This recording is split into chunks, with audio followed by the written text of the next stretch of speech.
my area of focus is really looking at that intersection between civic media, digital inequality, and public policy, and what's going on in that space. Last summer, I had received a Google Policy Fellowship with the New America Foundation, the Open Technology Institute, and out of that experience, and while I was there, I was looking at a number of these BTOP projects, particularly in Philadelphia and Detroit. At the end of the summer, I had an incredible opportunity to be hired by the Free Library of Philadelphia to come on board as the evaluator for their Free Library Hotspots project. Now really what that was a really innovative attempt to focus on bringing access to technology and library services to underserved areas of Philadelphia, North, South, and West Philadelphia. And the reason why that was innovative and interesting is because the library said, they started by saying, well, where are the assets that exist within the community? And how can we reach out to those partners, essentially, to engage residents in those neighborhoods more with the library? How can we strengthen our relationship? With, again, the main focus being providing access to technology and library services. So I was hired as the evaluator for this 2-year project. It's funded by the Knight Foundation to really look at what's going on, sort of see what's happening.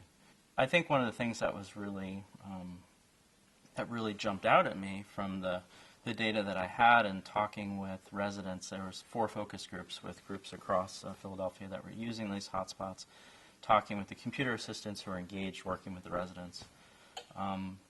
One of the things I noticed was really interesting when we were asking questions around, what skills have you gained, and what have you gotten out of this hotspots program with the library to residents in the community. And one of the things that emerged really was that a sense of comfort was really important, something that had nothing to do with the technology, and also something that in previous studies that I had looked at was sort of something that maybe we've taken for granted, that people need to feel comfortable before accessing technology. That, again, it was sort of briefly mentioned in studies that, yeah, people felt comfortable as a result of sort of engaging. But what the data really spoke to me by saying, no, actually, it's the gateway to all of it, to access to technology, to gaining skills, to having opportunities, to building a sense of community.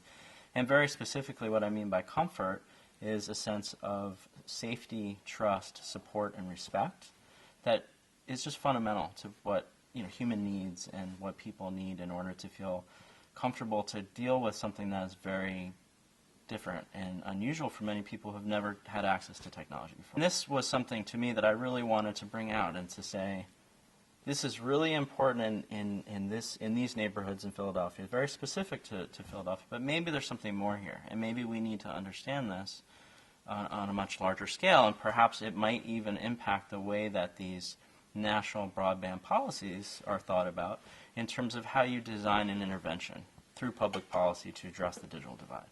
A number of people said in a couple of the focus groups that they were really hesitant to really use the space, right, where they knew they needed access to because they had said, well, we want to work on our resumes, we need a job, we are looking forward to learning more. But there was a hesitancy because there are a lot of places in the community that were here today, gone tomorrow.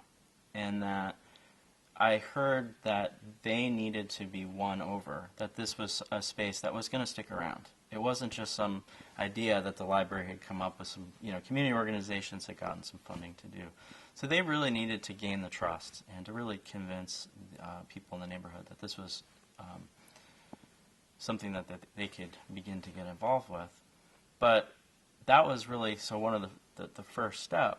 But at the same time, once the computer assistants who were really involved in sort of building that trust with community members, they were able to move from a place of hesitancy or even maybe distrust at that point because of other situations that they had seen in the community, to a moment where they began to talk about the hotspot as theirs. This was something that they could have in their community, that was theirs, that they could feel proud of. And interestingly, because it had the library name associated with it, it actually made it, for them, they said that it was even more meaningful, essentially. That it was a big deal. You know, this was ours. It was, you know, connected to the library, and it was something they were really proud of. And none of what I'm saying, I think, has anything to do with technology. It really has to do with people, and it has to do, again, with these sort of fundamental needs that I think people have before they gain access to technology. In the focus groups, I asked the residents, I said, if you had access to the internet at home, would you still use these hotspots? And most said we would.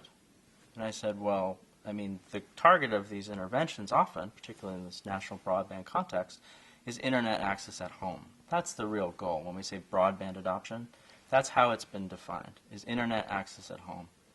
And what I found from talking to the residents is they said, yes, we would continue to use the hotspots because there are things that we can get from these spaces, these community centers, that we can't get at home. And it's really this interplay between gaining the skills to go home and do what people do on their own, because obviously it's much more convenient to have access at home, or even on mobile or outside of the home. But it's still this place where people know they can go, that they can trust, that they feel comfortable, that they can continue to build on their skills, and that to me seems pretty significant. People need these spaces, and it's clear through the Free Library Hotspots project that they need access to these spaces because it provides, again, not only access even to jobs, which is the whole focus of this. It's a jobs bill, really, what provided funding for these public computing center projects, at least within the national broadband policy context. But people need access to one another. And I think that's the thing that I was really impressed about, is these spaces brought together people in a neighborhood. They had seen these people before, but when they are brought together in this space that's supported by the local library, actually, people realized in these focus groups and those conversations that they had similar interests, and they got to know other people in their neighborhood, and it builds community. It's clear that these spaces build community. There's plenty of evidence to show that. So, but again, now, how do we continue funding these spaces? How do we do research in this space to understand that more?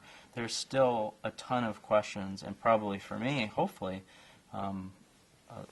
a lifelong pursuit of understanding it further because of the changing times and technologies. What I've been saying is, as long as the technology changes, there will always be a need for these physical places in a community where people need access to understanding the changes in technology, but how it impacts their lives.